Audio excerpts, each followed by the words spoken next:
Obviously, I praise this controller mainly because at the time it was the only best D-pad when it came to fighting games on the PS4 only. Until this arrived, the Fusion.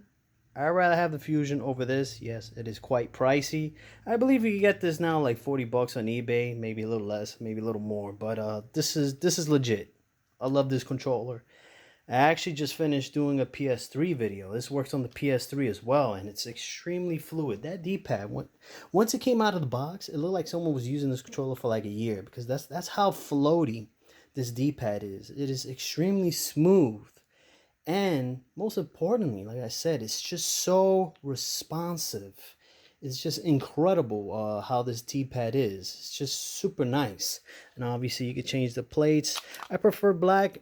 It brought blue and white, but I just prefer. Let's get this autofocus going on here. Can you take off this? I don't want to mess it up. If I break it, then I'll be pissed off. So that's how it looks. Put that plate on. Boom. Prefer black because it looks more similar to the Sega Saturn controller.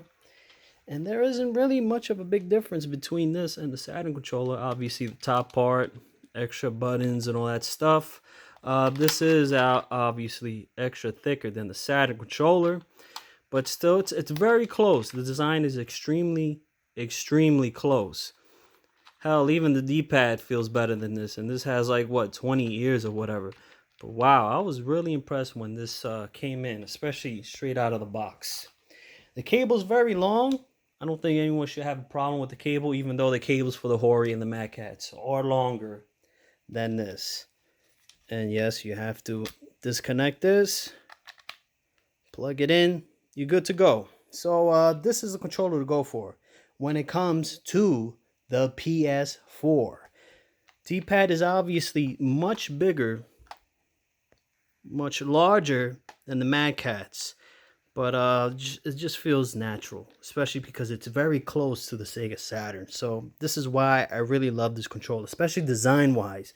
This is big long funky shit. Like, get out of here. I hated that design of that controller, but at the time, like I said, it was the closest thing to a really great D-pad.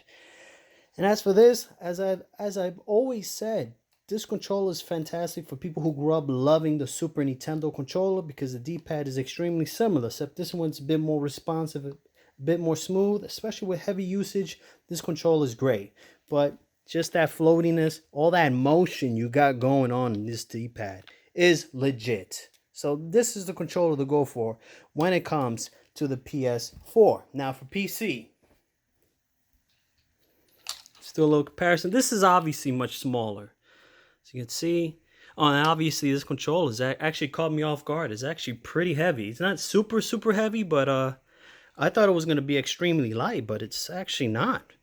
And for PC, man, if you have this is cheap. This is $25. Why would you want to spend $60 on this? This is still a great controller. D-pads are a bit quite similar, somewhat. Even though I feel like this is just more floaty, the D-pad sticks out more. This is a little bit more sunken in.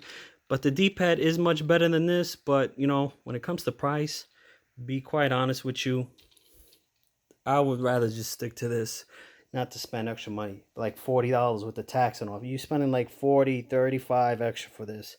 I don't see the point of that. Stick to this for PC. This is an excellent controller. I love this controller to death. And I'll probably still be using this on PC because for some reason I was having issues with this controller when it came to King of Fighters 14, 13. 2002 played perfectly fine, but still this controller is just a pain in the ass for PC. I played some emulators on it and it worked perfectly fine, some Marvel superheroes and all that stuff and other fighting games, and it worked wonderfully. But when it comes to PC, you are going to be spending less using this. But just a reminder, this is a much smaller controller. As this is like a Saturn controller in a way, except a little bit beefier. That's about it. But the D-pad is extremely legit. Like, I love the D-pad on this controller. Obviously, I could tell right off the bat when it came to King of Fighters 13 on the PS3, which I couldn't play on the PC anyway. It would not detect the controller, and it's just, moves came out wonderfully. There will be a video of that coming up on the channel after this video. Now, when it comes to the Switch,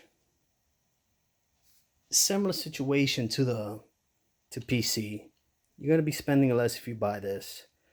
I just don't see the point. And obviously, you get the Bluetooth, you get this wireless on the Switch. So this is still the one to go with Switch. So PC and Switch. Xbox One, you really have no choice, to be quite honest with you, unless you use arcade stick and you're comfortable with the arcade stick, then stick to that. Otherwise, you could get this. And if you're thinking about getting this for PC, I highly recommend get the Xbox One version, as it's probably much more compatible on the PC than it is buying the PS4 version. So, what do I feel? Is it totally worth it? Yeah, it's totally worth it for the PS4 alone. So if you're just a PS4 owner, must buy. PC, Switch, not really. But for Xbox One, yeah, pretty much, because there isn't really a legit 6-button controller for the Xbox One. Appreciate you guys watching. If there's any other questions, please let me know. And you guys have a great weekend. Take care.